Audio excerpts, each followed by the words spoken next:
Mark. The original Lilo and Stitch is an extremely unusual film.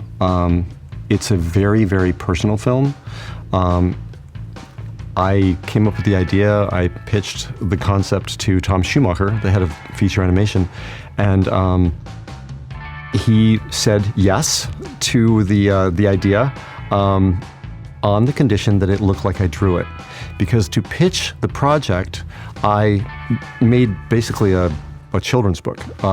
It was an illustrated pitch, and my concern at the time, there were a lot of alien movies that were coming out, and I wanted people to see the alien in my film the right way, because he was a very unusual creature. So I thought, I'll illustrate the pitch.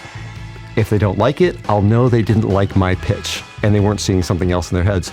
So when Tom said, I will make this movie on one condition, that it looked like you drew it, he was saying that because of the pitch book that I'd created. So I ended up voicing the character, designing the characters, writing the script with Dean DeBlois, my co-director, and pitching the project. So it is an unusually personal project. You look great. Thank you. Hello, aloha. So, To be in a film like Lilo and Stitch, so close to my heart, and to do it in my hometown, is just everything. It just makes me so happy to be here right now, to represent my upbringing and everything I love about the islands. And it's quite something to have been a part of the original film, the animated feature, 21 years ago. How is that even possible? When I heard that they were going to be doing Lilo and Stitch, I thought, I have to be a part of this, just for the legacy and the curiosity of seeing how they're going to translate such a much beloved animated feature into a live action world. It feels very special to be able to tell a Native Hawaiian story from a Native Hawaiian perspective. That I know it's very important to a lot of people. It's certainly important to me, and that was not lost on me when writing. You know, wanted to do everyone justice, but it's honestly more than anything. It's just an honor. First of all, the animated film is a classic, and you know, I was blown away when I first saw it. It didn't look like other Disney movies at the time, and it still is pretty unusual for a animated Disney movie. It's not, you know, there's no princesses.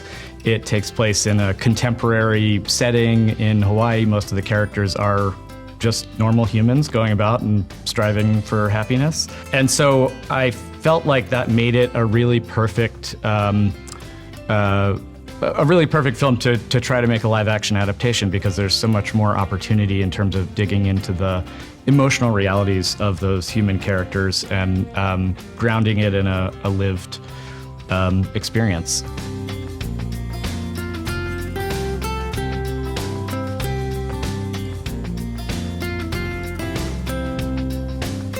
we're shooting here in Hawaii because we wanted the movie to feel authentic, because we wanted to capture this place. And one of the first things Dean said was, he's like, we've seen the tourist version on camera many, many times of Hawaii. That's sort of, it's the postcard version.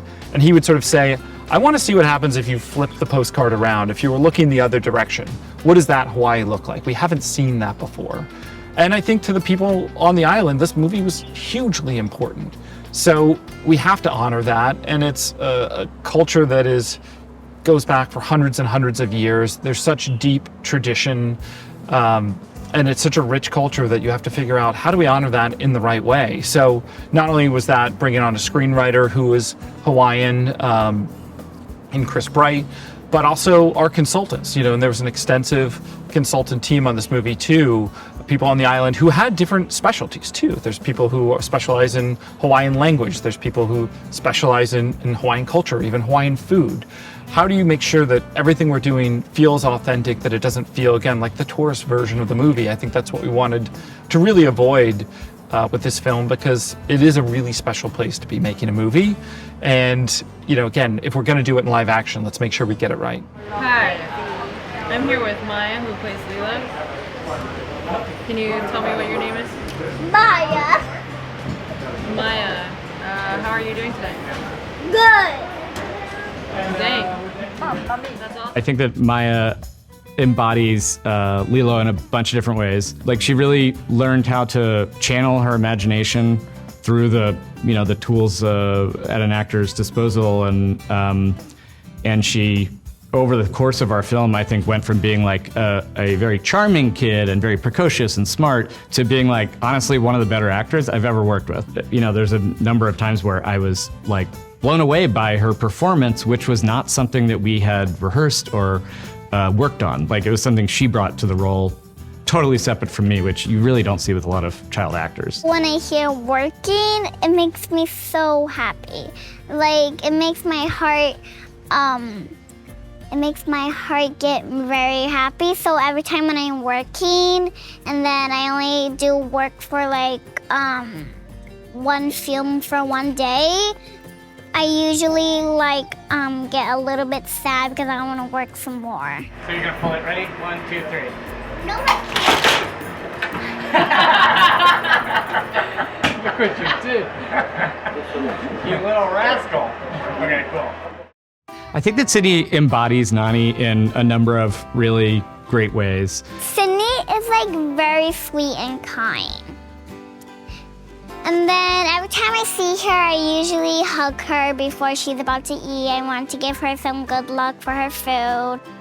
And then when I usually work with her, she makes me very happy. Peekaboo.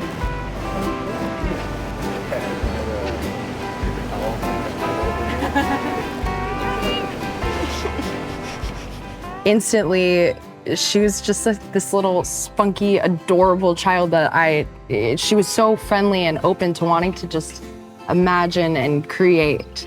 There was like an instant sense of like trust and sisterhood and love. And I think like they could see it because we felt it.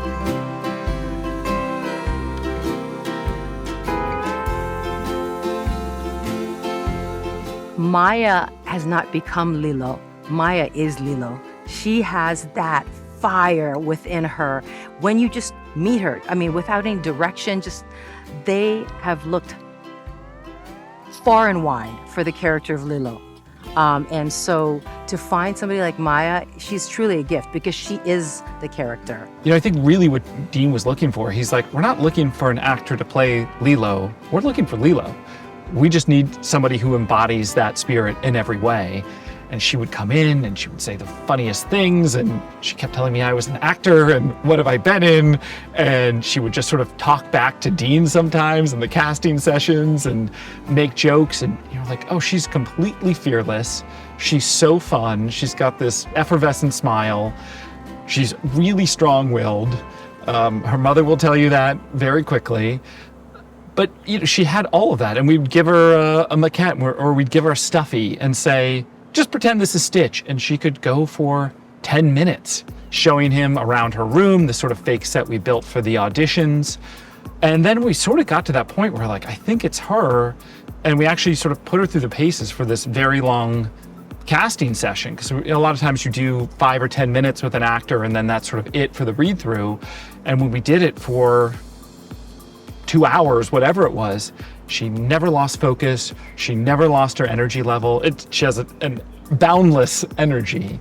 And we sort of just knew this is the person that not only creatively is right for the movie, but can actually sustain how hard it is to shoot a movie like this, which I think people forget about.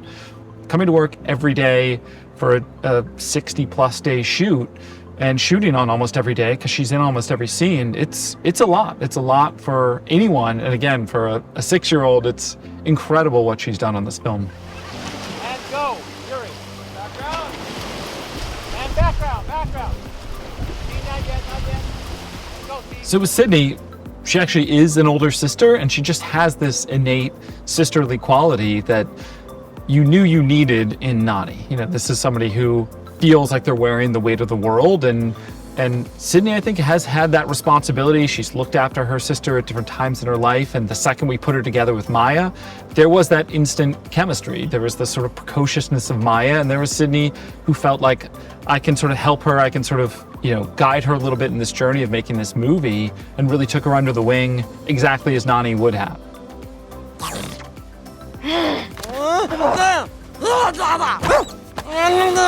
Stay here.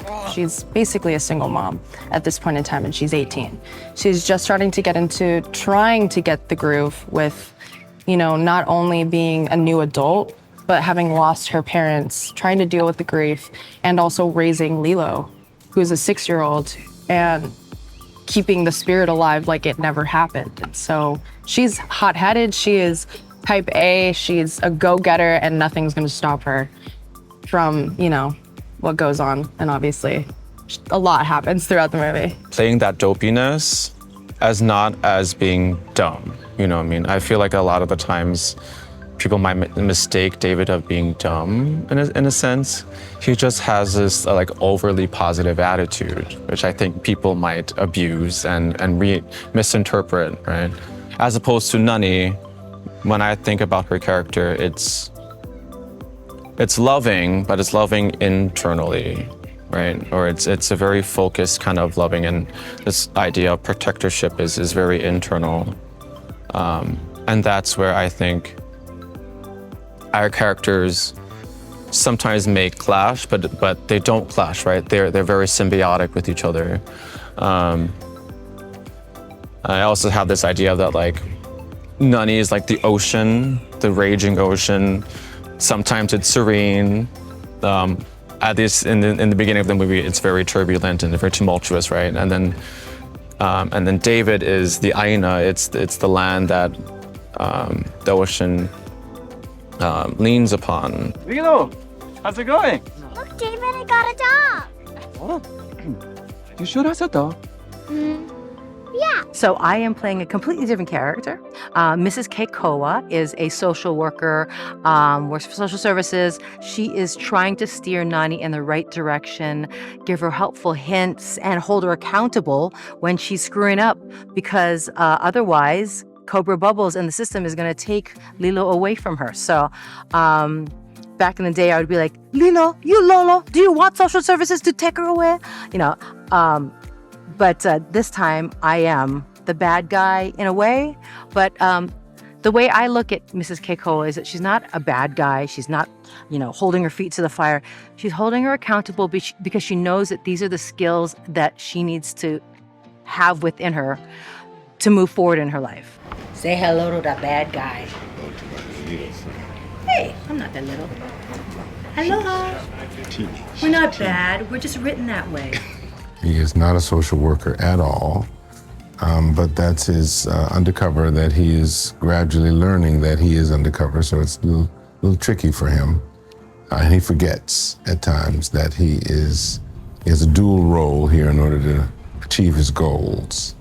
But he is a top drawer operative, security, and he always gets his person, man or woman or thing. I think what's fun for me personally is to play someone villainous or a creature that's villainous. I don't think I've really done any of that, and it's kind of fun just to act with your menacing face. And Jumba, to me in the animated thing, he was not almost... This one I think is more villainous to me, because he takes the human form. I think he's going to maybe be seen as a little bit more villainous. Going back to the film, the animation, seeing that again reminded me of how much I loved this script and how my character sort of expands on Ohana. It's not just the family, it's now the extended family, and I'm part of that extended family. I'm not blood related to them. I live next door. I knew the parents. I knew the kids since they were little. And, I just feel so close to them. And it just is, of course, a natural progression to feel like I want to take care of them. And also be a little nosy about things. Because isn't that what family is?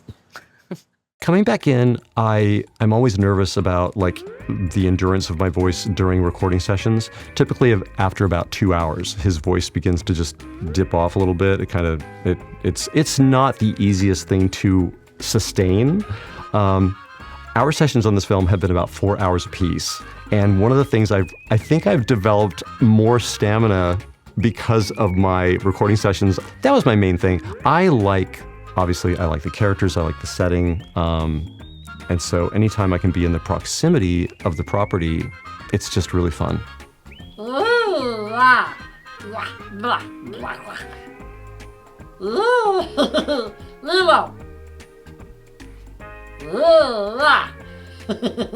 In the new live version, you're going to be finding some new characters like myself, a role that you've never seen before, which will be great because the people that have seen the original animated feature 15 times with their kids or when they were kids will be heartened to see somebody like me that was in the original in a different capacity, but I'm playing a totally different role. Jason Scott Lee, I don't know if I can say that, but he's got a super little Easter egg in here. You'll recognize some of the places, like the house that was built is so perfectly on point with what you imagine from the cartoon. And the surf scenes, all very, very familiar, but brought into, the practical world. So there's going to be a lot of nostalgia and remembrances of the original, but also with a nod towards where we are today. It's a huge, I think, moment for people to feel like no matter where they are, they can feel accepted and find a place of home. And I think that they'll cry, they'll laugh their heads off, they'll look at how wacky and fun this project was and see how much heart and soul and work that everybody has put into this to make such a beautiful piece of art. I think we now more than ever need a story about being there for your family, no matter what that looks like, whether it's big, whether it's small, broken, but still good.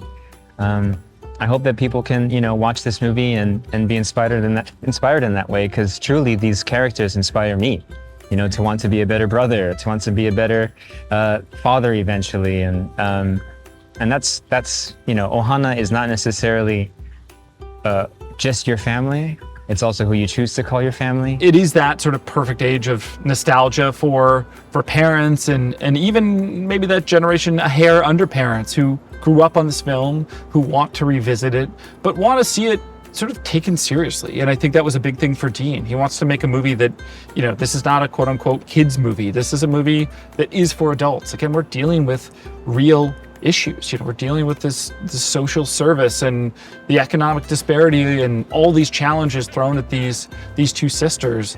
All that's going to feel very real, and then the movie's going to be hilarious as well, and beautiful and lush here in Hawaii, and these incredible VFX and this iconic character at the center of it. But we really talk about it's a movie for everyone. So, you can capture sort of that older audience who has the nostalgia for this title, and I think really reintroduce it to a younger generation. And, granted, there's parents like myself who have sort of shown their kids the movie, but, kids always want something new. They want something that they feel like they can own, and this can sort of be their version of Lilo and Stitch for years and years to come. I think that multiple generations of Disney fans are gonna love our movie. I really hope that we've delivered on the promise of what a live-action Lilo and Stitch film could be.